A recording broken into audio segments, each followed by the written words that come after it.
Amici cari, amici Gennaro, questa è la pizza, buongiorno. Ho una poesia, diciamo una poesia ritrovata, perché sinceramente l'avevo proprio dimenticata. È sorta dalle ceneri, scherzavo. Rovistando nel mio archivio l'ho trovata, poi tra l'altro l'ho trovata anche su Facebook. Proprio come dire, una coincidenza, ecco, una coincidenza. La poesia si intitola Sensiti. Non sacci immaginare una giornata, un'ora, un minuto senza te.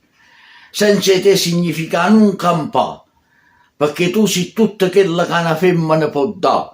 Amore, passione, gioia, felicità, armonia e serenità. Nessuno troppo te ci sta che mi possa zia come solo tu sai fare.